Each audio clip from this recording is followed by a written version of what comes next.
بسم الله الرحمن الرحيم. السلام عليكم ورحمة الله وبركاته. بسم الله الرحمن الرحيم. الحمد لله رب العالمين والعاقبة للمتقين والصلاة والسلام على أشرف الأنبياء والمرسلين وعلى آله وصحبه أجمعين وعلى من اتبعهم بإحسان إلى يوم الدين. رضينا بالله تبارك وتعالى ربا وبالإسلام الحنيف دينا وبسيدنا ومولانا محمد صلى الله عليه وسلم رسولا ونبيا وبالقرآن الكريم حكما وإماما وبالكعبة الشريفة قبلة وبالمؤمنين إخوانا. Mehraban Huday Tebareke ve Teala hemmemizin ediyen taat ve ibadetlerimizi ahiretimiz avat bolsun nip çekken zahmetleriniz ediyen hayır dualarınız tahammül ettiyen kıyınçılıklarınız ve başka deneme hayrat ve ihsanat edilyen olsa Allah Teala lütfu keremi ile kabul edip belki hemmemizin iki dünyası avat bolsun inşallah. Kıyınçılık zamanında yaşayan Müslüman doğullu adamların gülmekli gatı kıynalıp gülecek de olsa narahati basyan zamanında bir vaat Hazreti Ayşe Sıddike radıyallahu ta'ala anha Peygamberimiz aleyhissalatu vesselam'ın fakih ve alim zenanası gurrun beriye bir zadı yok bir zenane geldi men yanıma. İki çağası var. Şu çağasından çiri bir miktar iviski dilep geldi. Peygamberimiz aleyhissalatu vesselam'ın mübarek öğününe de dine bir üç hurma vardı diye.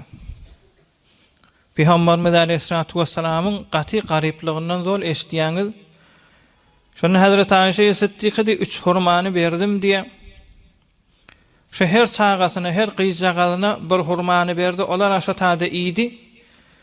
Sonra üçüncü hurmanı özü yiyecek bolup ağzına kaşın kaldıranına iki çağası yine de bir meza oldu deyiptir.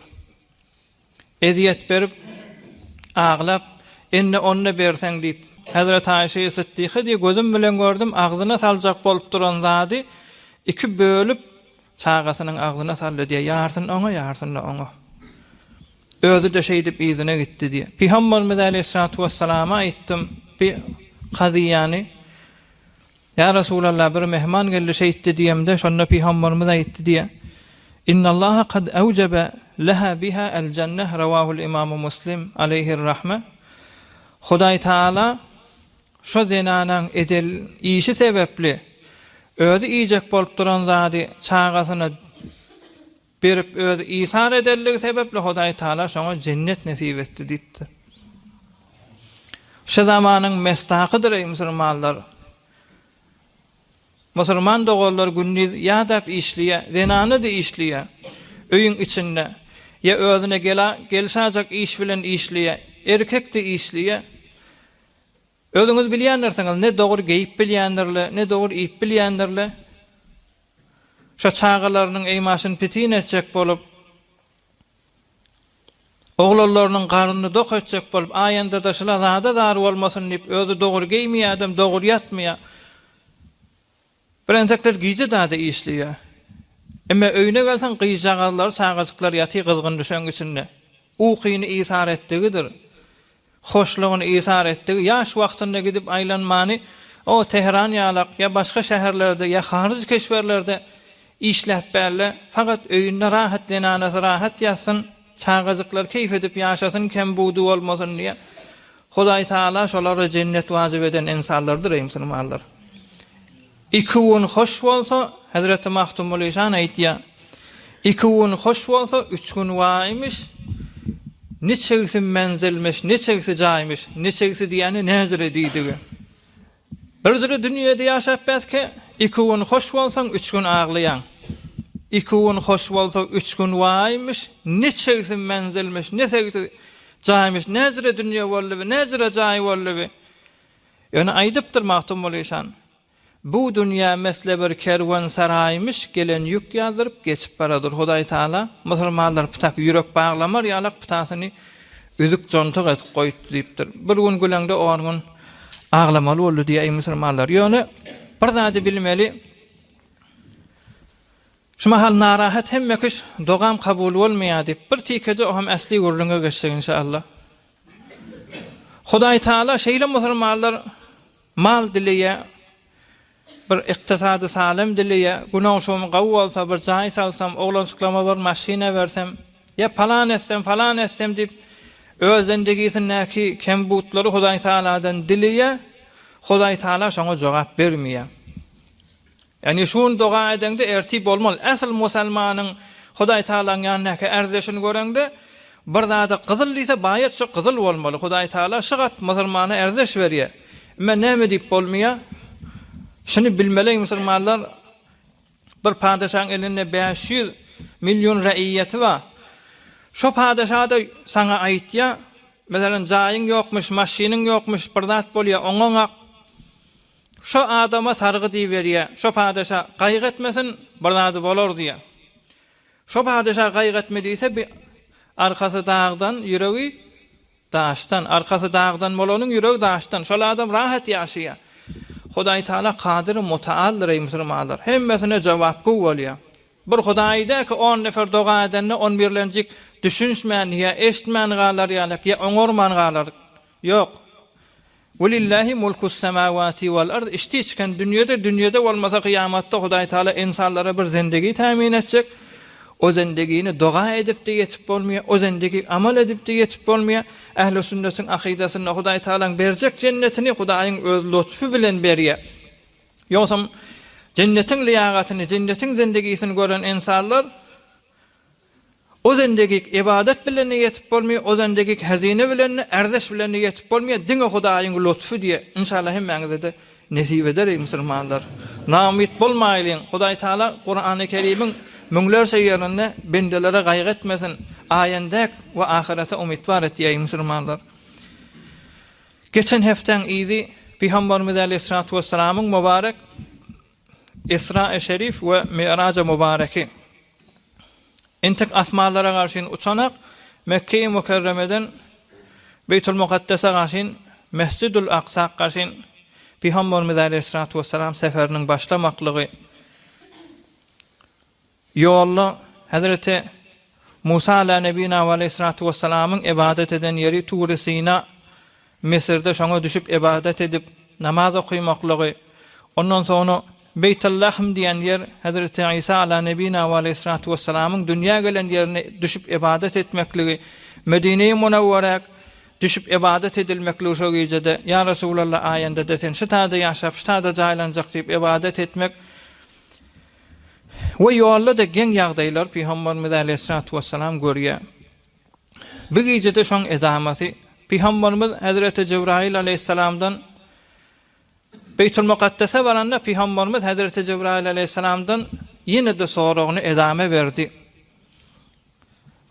Ey dostum Cebrail, yolla bir adamy gördüm. Şol adam guya bir sudan dolu bolan guy şoňa bedere oklaýar. Şo bederesini doldurup çekjek bolýar, suwa çümýär şo bedere. Tulugy. Emma goýaňa çekende şoňa hiç su durmaýar içinde. Şunäme hikmet bar diýende Hazreti Cebrail aleyhissalam diýdi diýe ya Resulallah, Hudaý Taala saňa kän zatlar kökeljek. Şu kökelen zadyny sen ummatyňdan riyakar adamlaryň edýän işi diýdi diýe, amel eder diýdi diýe, zähmet çeker gazanır, emma kıyamatda baralna hiç amel bolmar diýdi diýe. O göz üçin bolupdyr, ya pul üçin bolupdyr. Ya bir mensebi barmyşdyk, şu mensebini partiýasyny galdyrjak bolup edipdir. Bu zatlaryň erdeşi ýok diýdi diýe. Ey dostum Cebrail, maňa bir ferişte geldi, yolla. 4 eymaş getirdi. Bir eymaş qara renk, bir könek de eymaş diýenim, könek zat bolýar. Bir könög qara, bir könög sary, bir könögde ak, bir könögde ýaşyl. Ya Resulullah aleyhissalatu vesselam şulan haýsyny intihab etsen eda diýdi. Men ak bilen ýaşyl intihab etdim. Hazreti Cebrail aleyhissalam gaty hoş boldy diye. Ahsanta ya Muhammedu sallallahu aleyhi ve sellem. Beter qawyş etdiň ya Resulullah şey diýip.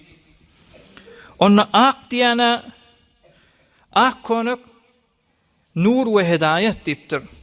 Euzu billahi mineşşeytanirracim. Efemen şerahallahu sadrahu lil islami fehuve ala nurin min rabbih.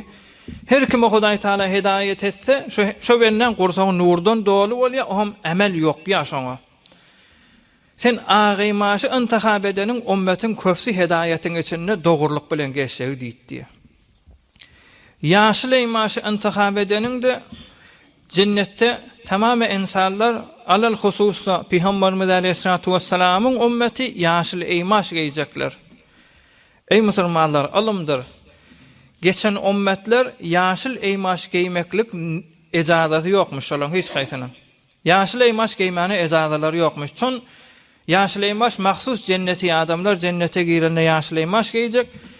Emma Hudaý Taala Peygamberimiz Aleyhissalatu vesselam'ı miras giyecekdir şu intihab edensen ikilenjisi ümmeti Muhammedi sallallahu aleyhi ve sellem ümmete merhuma. Bir Hudaý Taala bu ümmeti gözeşt etjek. Bu ümmete rahmet etjek, bu ümmete mehabbet etjek. Men aýandasy belli cennete girecek diýip şu sebepli ýaşyl ýmaş giymany ejazat berdi diýe musulmanlar. Ya Resulullah, sary bilen qarany intihab etmedin.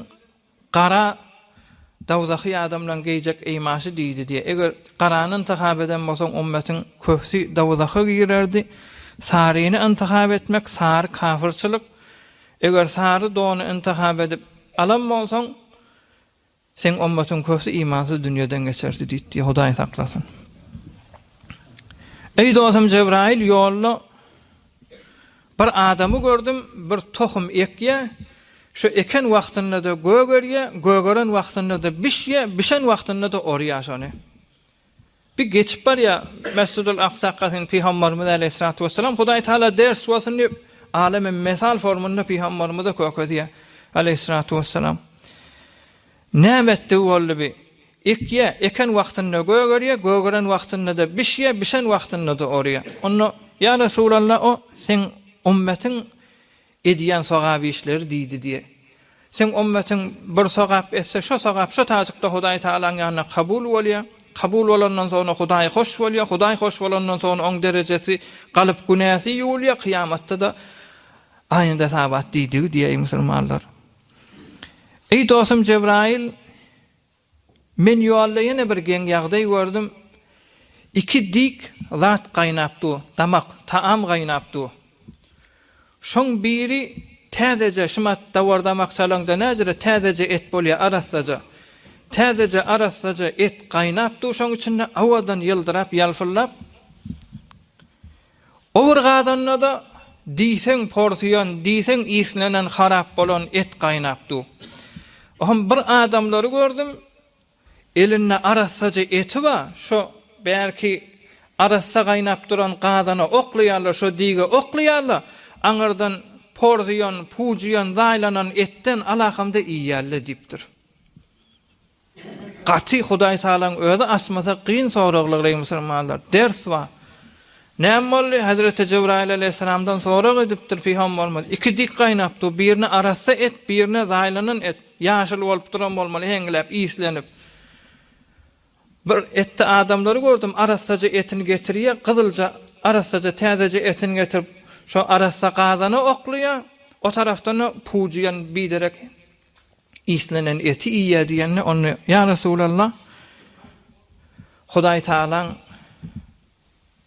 bir azaşdyran milletler we öz afife pek arassa zenanalaryndan gözüni ýumýarlar, arassa zenanalar we olardan gözüni ýumyp olardan ýüregini aýryp gidip nirde milletin namasyna bir teleke gezip beren heleyle bilen gezýär, şoň mesallydy diýär.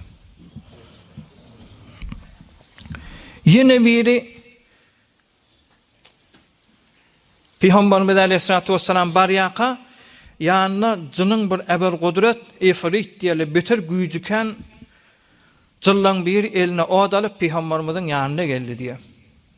Hazreti İsrafil uyanını çekip duran Hazreti Cebrail aleyhisselam sağda solda 80.000 ferişte, cemmen 160.000 ferişte gelip Peygamberimiz hem sefer bolup yola alıp barýarlar. Şoň ýanyna gawy bir muqteder ifrit diýerler.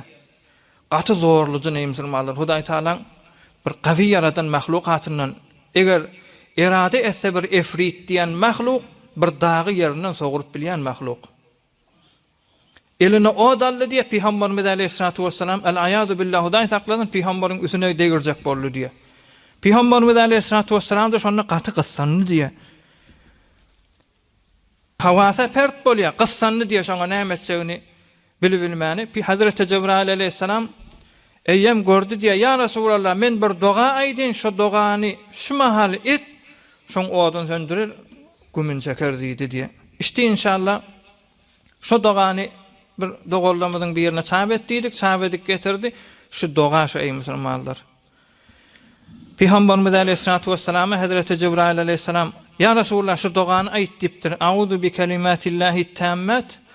Hudaýa pena talep etýän Hudaý Taalaň bir tekmil bolan atlary bilen allati la yujawizuhunna barrun we la fajirun min şerri ma halaka ve zara'a ve bara'a.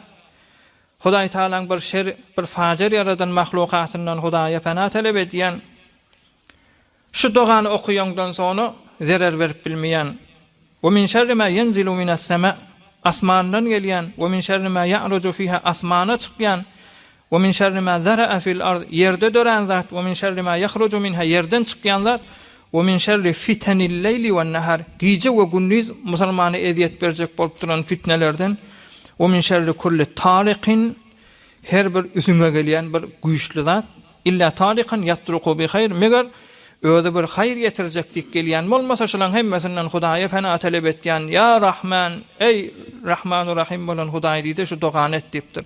Şu dogan Peygamberimiz Aleyhissalatu vesselam edenne şu taýda ýankyň odu sönüp gümün çekdi diýen musulmanlar. Gaty biziň ýaşaýyşlarymyzda otlanyp duran zat kendir. Adam qahar. Qahar diýen zat şeytandan bolýar. Meger qahar gelip qaharny kontrol edip bilmän adam öldürmeýärler şu mahar. Qaharny kontrol edip bilmän diýen anasyny yenişmeýärmi? Qaharny kontrol edip bilmän özüni hotgoşy yetmeýärmi? Qaharny kontrol edip bilmän zenanasyny biderek talak diýmeýärmi? Qaharny kontrol edip bilmän jama'an zaýlap bilen adamlar özüňiz baý musulmanlar. Bir de bir ýerden bir muğada bir gözüňe zat görünýär, bir zat bolýar, şu dogany okuysa, özüne de dem bolsa, inşallah hiç zarar geljek däl musulmanlar. Sahih hadis özde. Yine biride Peygamberimiz Aleyhissalatu vesselam'ın intek Mescid-ül Aqsa'ya gitmeklikden önce bir 2-3 nokta var musulmanlar. Ey dostum Cebrail baranna soruýardy. Yolda bir adamı gördüm, elinde bir kertenle legen ne diýerler taşda. Elinde bir legen ma kerten ma.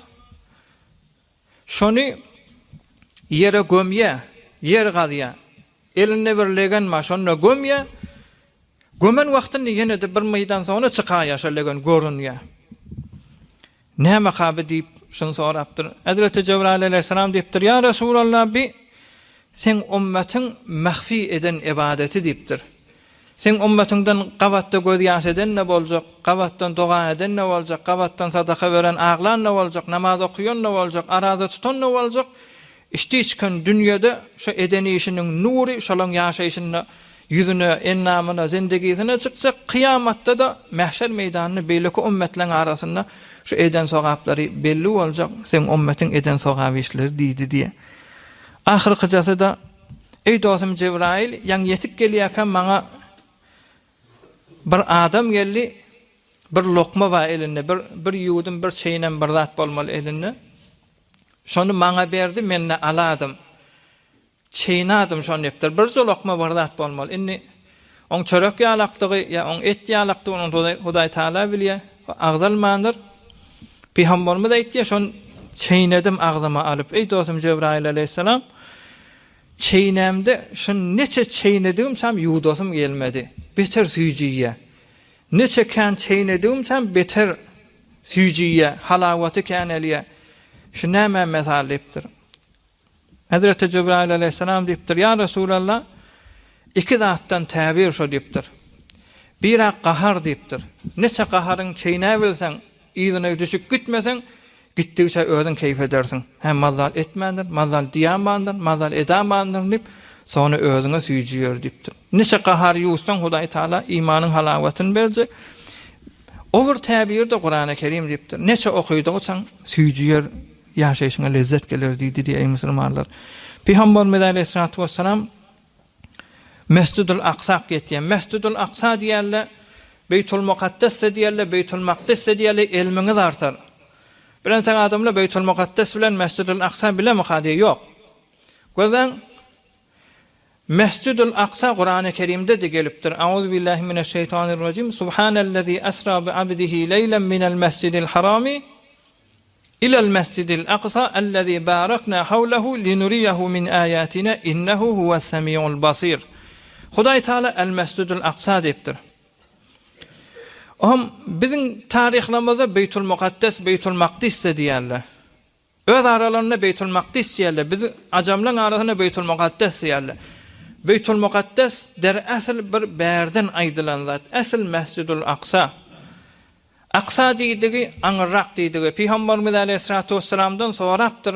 Hazreti Ebu Zer diýen sahaba, ya Resulallah, ýeriň ýüzüne evvelin salynan mescid, haýsy mescid diýip soranny, onu Mescidul Haram depdir. Kabe-i Şerife zadahallahu ta'ziman ve tekrimen. Ondan sonra ya Resulallah haýsy mescid diýende el Mescidul Aqsa, şu Mescidul Aqsa depdir. Arasy näse diýende arasy 40 ýyl depdir. Inni tarihte beter ihtilaf kan bolupdyr, ýöne wallahu a'lamu bis-sawab. Kabe-i Şerifeň evvelin bar ferişteler saldy diye Mescidul Aqsa'nda ferişteler salam bolmaly. Inni ştada gurrunma Peygamberimiz aleyhissalatu vesselam el Mescidul Aqsa getýän. Mescidul Aqsa 14 hektar ýarym, 15 hektar mesahaty bardy diye awal sanlanýar. Ýöne beter min fazaily kan bolansaň, muňda düşmany gaty kan bolansaň, gaty tuğla tarihte yıkılıptır. Zat koyulmanı düz yerdade edilip koyulupdur. Şumat kıyalak 2 bölek, 3 bölek bol kubbatı sahra bir tarafına, şu 14 hektarın Mescidul Aqsa diýip koyulan bir tarafına, o tarafına başka hayat bolup durarlar ve elhasıl şu öz wagtyna salnany 14 hektar ýarym, şoň içinde sonra kan binalar bolupdyr. Peygamberimiz aleyhissalatu vesselam Mescidul Aqsa baranny şonda ferişteler çykdy diye mescidin içinden şonda salam berdiler diye Esselamu aleyke ya evvelu ve ya ahiru ve ya haşir. Salam bolsun sana ey evvel ve ey ahir ve ey mahşur bolýan turýan diýdi. Ey musulmanlar, şi aýdyljak gurrunlar şi sirat diýip dersin özüňiz alyberin. Gaty tarihte bir teneşler bolupdyr. Beter müňlerçe kitabyň arasyndan size muwassak menbe kamil bilen mutmain menbe bilen size aýdylypdy. Kamilla tapmaňyz üçin Filistiniň beter düşmany kan bolansaň, Yahudlar bir taraf, Nasraniler bir taraf, Hazreti İsa aleyhissalamdan bäri ondan näçe täşmada şelim düşmany kan bolansaň, beter kan içine horafa kan goşulyp durar musulmanlar. Ýöne belleden galyň. Şonda Mescidul Aqsa baranna ferişteler şi salamy berdi diye. Ey evvelin, ey ahirin, ey turyan peygamber diýip hem Hazreti Cebrail'den sonra etipdir. Ey dostum Cebrail, bu ferişteler näzire salam berýär diýip. Onu ya Resulullah, ya evvel yani sen kıyamatda turanda evvelin nefer ummetler şefaat edecek. Şu evvelliyen şu diýipdir. Esselamu aleyke ya ahir, ey ahir diýip salam berýäni de ahirin peygamber yerin yüzünde sen Hudaý taraftan kıyamata çellim iyi verilen peygamber şu ahir diýdi şu. Ve evvelu haşirin yani kıyamatta evvelin neferi ki yerden kavrdan çıkıp Hudaý Taala karşı yürüyüp gidecek sen bolansaň şey diýdiler diýipdir musulmanlar.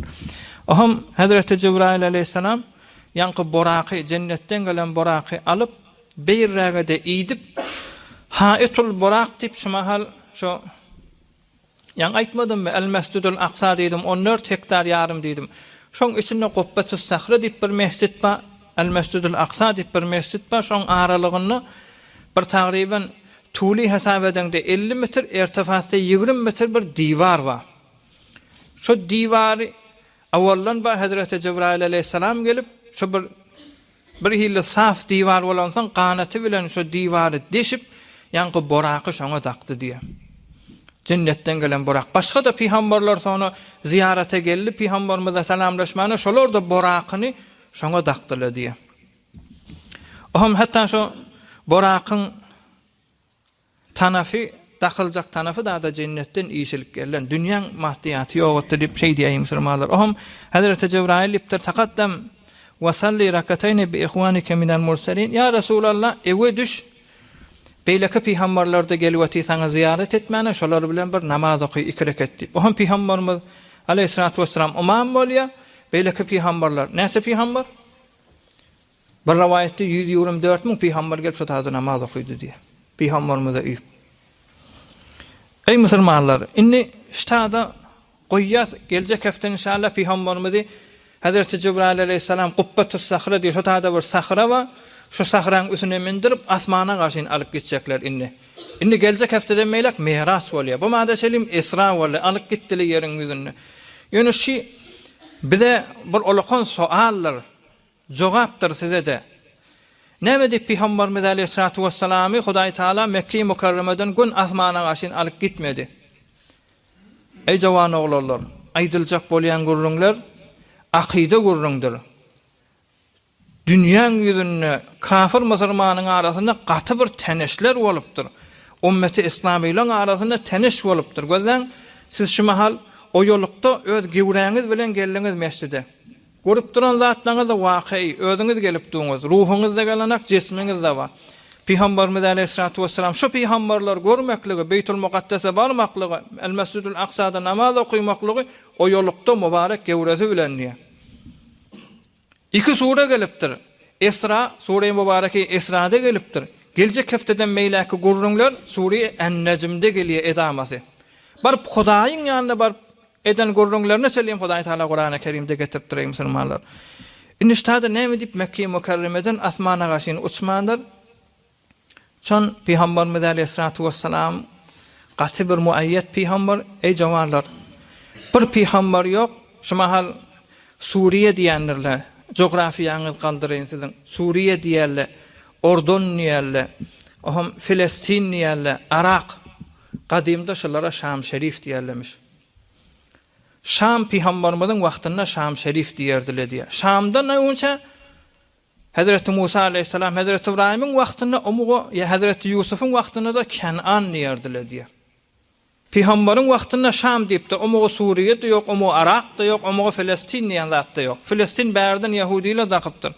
Gadymda peygamberin wagtynda Şam peygamberden näçe Kenan diýilip dakylypdyr. Şu taýda bir peygamber ýok, şu El-Mescidul Aqsa barp namaz okuýmadyk bolsun. Hatta bir rivayette şu Şam şerifi ki yankı aýtdym, Ordon o Filistin o Suriýe şolara şamil bolýar. Şu taýda 700 peygamber ýatyýar musulmanlar. Köpüsi şu 700'in köpüsi şematky Suriýe ekonomide ýatyr hemmezi. Oham ulaqan irat etjeklemekken Yahudlary näzire peygamber bolýar. Dünýä gelenden bäri Mekke'de ýaşap be. Bir asmana şundan çykyp gidivermelmi? Han Beytul Muqaddese gider. Asmana gitýänçe Beytul Muqaddese barp namaz okuýar, Mescidul Aqsa barp namaz okuýar diýip irat ederdiler diýipdir. Başga da kan gurrunlara emma bir märekede aýtmaklyk bilen zehni gonjaýyş ýok mundan geçeýli.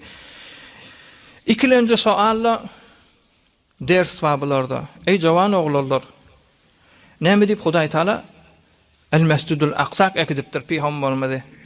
Näme diýip şumada selim bar 80 ýyl bar biz bilişimizden biziň şumatky garynda ýaşap 80 ýyl bar Yahud bilen musulmanlaryň arasynda Gazze'de uruş bolupdy Filistinde.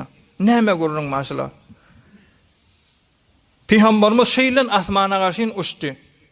Şumada selimde uruş, kıyamete selimde uruş bolýany musulmanlar evvelin salan ferişteler diýdik. Feriştelerden sonra ýykylyp Hazreti Adam da salypdyr. Hazreti Adam aleyhissalamdan sonra Hazreti İbrahim aleyhissalam diýeni bir salypdyr.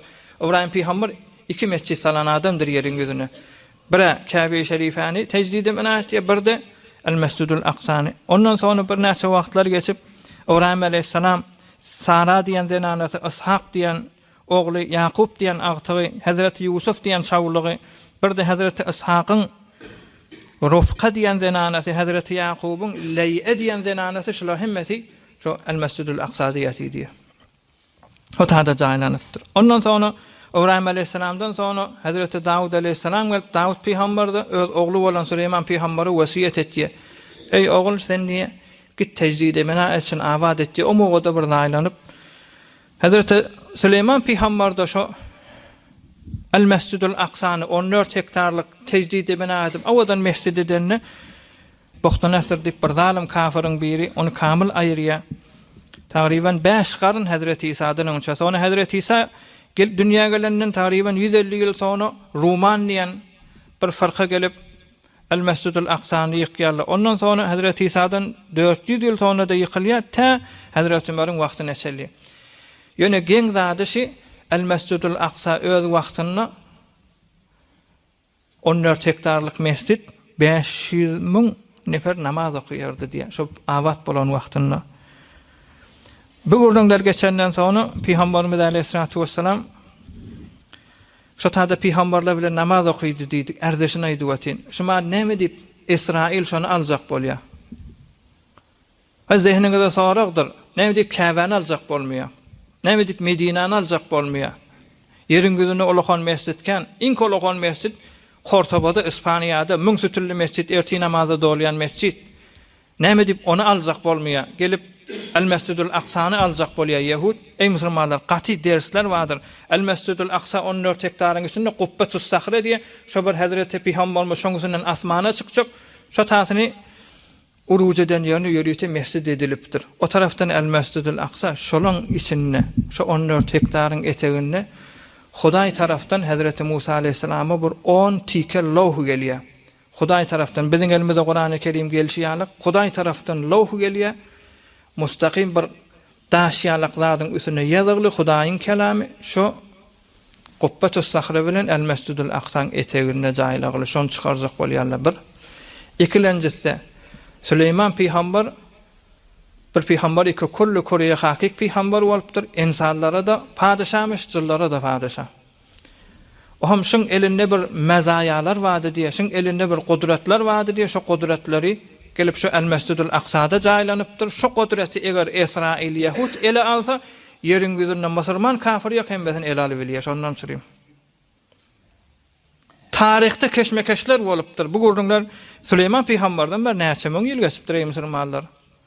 Şondan bäri bolýanyşy özüňiz bilýäňiz 16 ila 17 ay bize evvelin kıble bolýar El-Mescidul Aqsa. Hazreti Atay Khurasani diýip bir alim geçipdir ewliýa adam o gurrun beriýär. Şunu ýadygar Allah'ın alın. Şu tak barıp bir jawan oglan, bir ýaşly, bir denana, bir erk adam namaz okuýasa, set derset bir qarş boş yer ýok, meger bir peýgamberiň maňraýdygdy şu tak diýipdir. Kıyamattan önce de Hazreti İsa aleyhisselam şu tak barzak, şu El-Mescidul Aqsa injek diýipdir. Güýçdir, gudratdyr ey musulmanlar. Yine biri de Süleyman aleyhisselam Davud aleyhisselamdan wasiýet bolansaň El-Mescidul Aqsa'ny tecrid bina edensin peygamberimizin öz aýdýasy sahih hadis.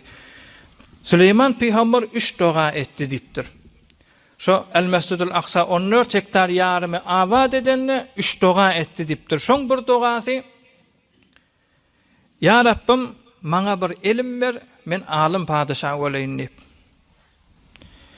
Ikilenjisi bir padyşahlyk berke, menden öwünçäki adamlara bermäňdiň diýipdir. Hudaý Taala ilm de berýär. Fefehhamnaha Süleyman ýa-da Hudaý Taala ilm beripdir Süleyman peýgambere. İkilenji dogasy kabul bolup hem insanlara padyşah, hem jyllara padyşah, hem mantyqut taýr wadyr heýwanlaryň dilini düşünördi diye. Aham başga ýurtdan bir padyşahny özüne davet edenni saýabany kuşlar bolardy diye. Bir tarafta insanlaryň leşker, bir tarafta jyllardan bolan leşker kökezerdi diye. Eteginde de şems düşerdi diye. Bir fersah, yani 6 kilometr şems düşerdi diye haliň ýerine. Peygamberimiz aýdýar aleyhissalatu vesselam sahih hadis. Süleyman peygamber 2-3 doga etdi diýipdir. Hudaý şoňa ilm de berdi, Hudaý Taala şoňa bir padyşahlyk berdi ki ondan öň çäkik bermäpdi hiç kime. Umid ediýän diýipdir. Umid ediýän diýipdir. Peygamberimiz üçüncüsü de kabul etdi. Üçüncü dogasy näme? Hazreti Süleyman peygamber diýipdir: "Ya Rabbim, her kim gelip şu El-Mescidul Aqsa'da namaz okuýsa, faqat da niýetinden namaz bolsa, ene doğma günahdan pak bolsun dipdir. Her kimde 124.000 peygamber hemmes namaz okuyanlar. Her kimde şeylak barıp 2 rekat namaz okuysa ahiret avat bolýar musulmanlar. Hatta Hazrat Ömer'in Abdullah diýen ogly Hejazda ýaşaýardy diye Mekke mükerremen ýanyna şondan ýürüýtip piýade giderdi diye El-Mescidul Aqsa'da bir 2 rekat namaz okuyan diye 1500 kilometr ýol ha mesafet. Şoňa barıp namaz okuýardy. Şo tasyndan şo mescidden bir damja suwdy içmerdi diye. Çon Peygamberimiz Aleyhissalatu vesselam'ın sahih hadisi barda. Süleyman peygamber dua etti dip. Süleyman peygamber de diptir. La yuridu illa salate fihi diptir. Fakat namaz okuyacak dik gelse şol adam ene doğma günahdan pak bolsun dip. Men bir muğada suçsam o peygamberin aýdýanlary şamil bolmarmy kadip ýürüýte aş susuz bar namaz okuy gaýdyrdy diye 1500 kilometrden. Her kimde ayanda da açılasa, musulmanlaryň eline düşäse, şo taýda 2 rekat namaz okuyup bile settersat kıyamati ava de musulmanlar. Ýöneşde nämetmel kafirlaryň eline ibadet etdirmeýär. Gazze'de ýaşap berýärler, bäri başy şolaň bir günenmek ýeri, şolaň bir gülen ýer, şolaň bir kıyamatdan paýallym diýmek ýerleri 80 ýyllar emniýeti bolmasa şol adamlar hemmesi El-Mescidul Aqsa'da namaz okuyupdyrlar. 2 jeng bolup duray musulman şuna ýa-da tamam edin içinde ders var şu jenglerde. Peygamberin özüne nesip bolmandyr. Şo wagt Yahudlaryň ellerini nitdi diye Peygamberimiziň wagtyna şo Filistin. Hazrat Ömer'in wagtyna, Hazrat Abu Bakr Siddiq'in wagtyna da bolmaýar. Hazrat Ömer'in wagtyna jengi Yermuk bolýar. Ey jawan oglanlar, mıngda bir dersini alayn. Jengi Yermuk Peygamberimiz Aleyhissalatu vesselam'dan taqriban dünýeden geçenden 3 ýyl ele 6 ýyl sonra ýakynjak. Peygamberimiz dünýeden geçenden 3 ýyl ele 6 ýyl sonra Hazrat Ömer Filistin'e leşkeri berýär. Hazreti Abu Ubeyde ibn el-Cerrah diýen sahabany başda edip leşkeri berýär. Beytul Muqaddes'i fethetmeli. El-Mescidul Aqsa'ny musulmanlara bermeli. Ey musulmanlar, Rum'un eline, kafirlaryň eline musulmanlar 40.000 ila 46.000 neferdi diýär şonu. Piyada, atly, ulagly hemmesini hesap etsen 40.000 ila 46.000 nefer. Emma Rum 240.000 neferdi diýär. Näme diýip? Şi El-Mescidul Aqsa'da bidirek beter telekiş ederdiler diye. Ey musulmanlar, gelecek hafta gurrun geler. Kubbatus Sahra diyen bir taş var. Şo taş Peygamberimizin mübarek şoňgusundan asmana garşy çykyp gitmekligi şo Kubbatus Sahra'ň özüne gidip çör wady diye. Hazrat Ömer'in wagtyna. Şoňa bar adamlar, kafirler musulmanlaryň ulukhan şairler diýip şoňgusyna bar peşew ederdiler diye musulmanlar. Hazrat Ömer ejazet berjekmiş anjada. Gaçy ulukhan bir bi hormaty ile El-Mescidul Aqsa'ň isinde bolansaň Hazrat Ömer leşker çekdi diye 40.000 nirdi, 240.000 nirdi. Ey musulmanlar, şonu Hazrat Abu Ubeyde ibn el-Cerrah radıyallahu ta'ala aşere mübeşşeren bir miktar tarykda diye musulmanlaryň başlyklar Hazrat Ömer bilen maslahat etdi diye maslahat edenne Hazrat Halid ibn Velid'i başlyk etdiler diye. Hazrat Halid ibn Velid de 80 ila 100 jenge gidip bir defede özü şekast diýmedik başlyklardan. Hazrat Halid bir ýer 2 setterset baýat piruz bolmaly. Jenge Uhudda da kafirler piruz bolan üçin Hazrat Halid ibn Velid o kafir bolup şonu öwet alansan piruz boldy diýe musulmanlar. Hazrat Halid ibn Velid gelýär. Şu jengde beter sahabalar 6 gün jeng etipdirler özlerde. 6 gün jeng etipdirler 240.000 nefer, der mukabele 40.000 nefer. Şonu beter sahabalar yürekden joşup din össün, musulmanlar rahat ibadet etsin, Hudaýyň boşluklaryny alsın diýip gaýratlaryny özleýär musulmanlar. Täze jeng başlajak bolany Hazrat Abu Ubeyde'ň ýanyna bir sahaba geldi diye tehayyatu amri fahallaka hajatun ila Rasulillah. Ey Abu Ubeyde, biz 40 ila 46.000 nefer bolup Rum bilen uruşak bolup dus jenge Yermuk diýen ýap akardy diye şoň ýanyna uruşak bolup dus täke El-Mescidul Aqsa'ny kafirlerden alayly. Aýtjak diýjek zatyň mamy Peygamberimize men şonu gawuşýan diýdi diye. Ýani ölmäne var ya. Peygambere aýtjak diýjek zatyň bolsa men işdiýjengde şehit boldum Peygamberiň ýanyna barýan. Onda Peygambere salam aýtdy diye. Sonra Hazreti Akrame diyen sahaba, Hazreti Akrame ibn Abi Cehl idi. Men yubayu alel maut.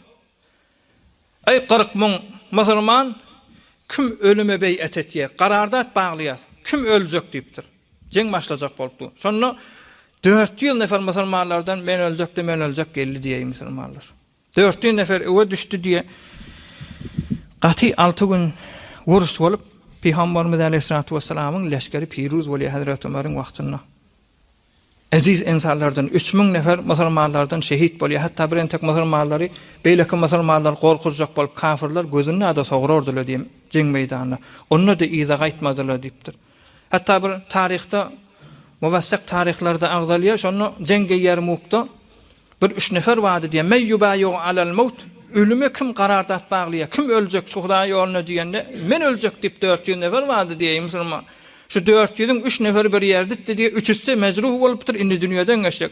Suw sapdyran bolmaşaň birini eltdi, bir ştarakda, bir eýrakda.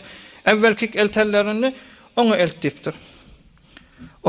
O menden mähtäçek, ona eşaret etipdir. Ona bak içirjek bolany ona gelipdir. O da o evvelki diýipdir. Evvelki gelende şehit bolupdyr. Yeni ikilenjik barany, o da şehit, üçülenji yeni şehitdir. Hudaý ýoluna ganyny boşadyp gidipdirler musulmanlar. Şonda Hazrat Ömer radıyallahu taala Piruz bolanny musulmanlaryň başlygy Hazrat Halid ibn Walid barıp El-Mescidul Aqsaň asaryny aljak bolanny şonu baştaklary diýdi diýe kafirler laqad qara'na fi kitabina awsafan. Biz geçen kitaplarda mutala edipdik.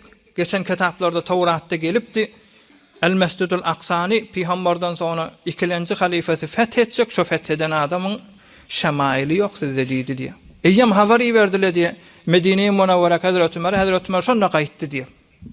Şonda owaýet bererlerini ey musulmanlaryň başdagy şonu giyen eýmaşyny 17 ýama wady diye Hazrat Ömer'in. Ýanynda da bir golamy wady diye hytmetkary nowbaty menerdiler diye. Bir näçe kilometr o menerdi, bir näçe kilometr o menerdi. Ahyrda da şo Yermuk diýen ýere ýetjek bolanda Tokoýa inip aňryk geçmel inni Rumyň başdagyndan açar täbirler Hazrat Ömer. Şonda Tokoýdan geçip aňryk barmaly bolanda golamyň hytmetkaryň nowbaty ýetdi diye. Hazrat Ömer düşdü diye minnetdi. Ey Emirel Müminin, işdiçken Tokoýdan aňryk geçeňde, oýdan aňryk geçeňde olara sataşmaly. Minnidi diye. Şonda mübarek aýagy, mübarek çulwarlary, zatlary palçaga bolap Tokoýdan geçip aňryk musulmanlaryň başdagy bolup kafirlere sataşdy diye. O hem izinden diýdi diye nahnu qawmun a'azzanallahu taala bil Islam. فَمَنْ أَرَادَ الْعِزَّ فِي غَيْرِ مَا أَعَزَّنَ اللّٰهِ اَذَلَّنَ اللّٰهِ dipdir. Biz libas bilen, düýeminmek bilen izzetimiz bolmar Hudaýyň ýanyna diýdi. Biz İslam bilen neçe şoňa emel edip bilsek azizdir Hudaýyň ýanyna diýdi. Mundan başga zatdan izzet gözen, izzeti mally gözlesen, izzeti awadarlykda gözlesen, izzeti awadan eýmaşda gözlesen onu Hudaý urar biz diýdi. Şonu Hazrat Ömer açar täwirlerdi diýe, açar täwirlerden sonra gaty aglady diýe. Gaty aglady diye El-Mescidul Aqsana mübarek öz doğanını çıkardı diye. Ey musulman, halife-i dowam cennet bilen boşlanan doğanını çıkardı diye Qubbatus Sahranyş geyimi bilen arasaladı diye. Heýwarlaň, mallaň peşe wizady wady diye şonda. Şeýdip arasalamana durdu diye. Sonra da El-Mescidul Aqsada 2 rekat namaz okyp aglady diye. Gaty aglady diye. O musulmanlar sorapdyr. Ey Emirel Müminin, näme aglaýan sen?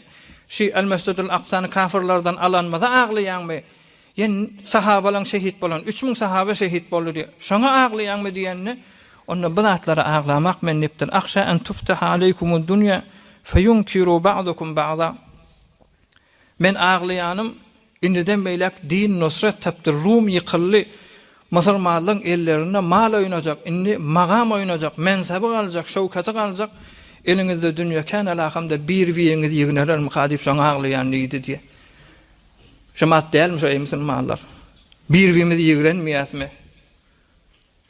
Birbirimizin ayağına değilmi? İzinden aýdypdyr. Wa indaha yunkirukum ahlus sama. Şeýdip birbirinizi yigrenenizden sonra da şu sebeple asmandaki ferişteler, asmanly dipdir da Hudaý da ferişteler de melekutus semawatda ýaşap beren mahlukatlar sizi yigrener diýdi diye. Birbirimizin izine yamanlamayasmy musulmanlar? Bir nefer bir gaw ýerden guda bolsa şonu ýykjak bolmaýasmy? Yamanlamaýasmy? Porhallar günendirmeýasmy musulman milliardy pul berip? Arada bir denana başga denanak diye adamsy hejabyna zadyna bir miktar izzet köködýän bolmaly, paýdar boljak bolýan bolmaly, zenanasyna gaýrat köködýär, bir miktar haýalja bol, bir miktar ýaşmakylja bol, arasaja bol. Şonda başka bir yaman boyda şu sözen anasına diye bir elengun hayırından geç keyfette yaşa diye. Gitti porhane var ağzın mağla diye Müslümanlar. Nahnu kavmun a'azzanallahu bil İslam. Biz İslam bilen izzet tapmalı. Ay adamın sen diyeninden çıkmaya dip o izzet bolmur. Onu izzet gözlese Hudaý vurur diye Müslümanlar. Hazreti Ömer'in El Mescidul Aqsa 240 min leşkerli olan yani özünün 8 beraber özünün näçe beraber leşkerini yıkandan sonra ağlap dua etdi yani bir wiňiz ýygrenersiniz siz diýdi. Şeydengizde de inne asman näkiler de siz ýygrener diýdi. Ondan sonra Hazreti Ömer radıyallahu ta'ala anh'tan sonra näçe garyn gaty musulmanlar şowkat tapyp El Mescidul Aqsa musulmanlaryň elinde bolup sonra yankı aýdyşýarlyk bir padişah musulman padişahlar öz peselemuzy bilen oňuşmany zat edip on etegini boşadyp o padişahyň arkasyny boşadyp öz agasynyň ogluha gelip El Mescidul Aqsa'ny Yahudlara berdi diýe ýene de 91 ýyl Yahudlaryň elinde diýe sonra Ma'rikatu Hittin diye gaty bir tarihte agzalan ulukhan bir jeňklen biri. Ýene de kafirlaryň elinde ka Araqyň Kurtlerinden Salaheddin Eyyubi dip dünýä gelýär musulman ahyrjasy gurulňlar. Şonu bir jeňiň bolmaklygy iki sebep, iki illet güýjürgäp jeňge Hittin bolýar. Jeňge Hittin ýani 583-nji ýylda Peygamberimiz Aleyhissalatu vesselamdan 5 garyn soňra ittifak bolýar. Fransa, Alman, French diýerler omuga. Şi Urupan padişahlary gawy bir muqtadar padişahy wady de Ernat diýerler oňa. Rinu da diýerler, bärde amýanyda Ernat diýerler. Filistiniň üstünden geçip barýan El Mescidul Aqsa deňesinden şo ýa-ni aýtdym, gadim Şam diýerler, gadimde ondan öňçe Kenan diýerler diýmedimmi? Filistini kununi şo tadan geçýän tajirlaryň malyny aldy diýe Ernat. Ticaret etýän adamlar. Omuga Mekke-i Mukarreme gidilýär, Şamdan Mekke-i Mukarreme gidilýär hajyň wagtynda ticaret üçin. Şolaň malyny alyp eziyet berdi diye. Hazreti Salaheddin Eyyubi de omuga olahan bir diyen edilýän adam. Şonu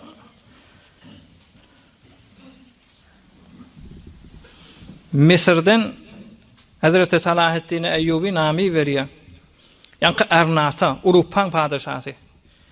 Ey Ernat, sen musulmanlaryň kafilasyny kesýän, tijaretiniň mallaryny alýan, bu zat gawzat däl, leşker çekip üstüne bar makam täwil berdi. Hazreti Salaheddin Eyyubi öz bir padişah.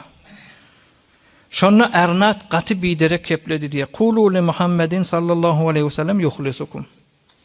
Siz Muhammed peýgamberiňizi ýüzüne düşýänlersiňiz, şu Muhammed'e aýtdy. Sen at bilmersiň ben elimden diýdi.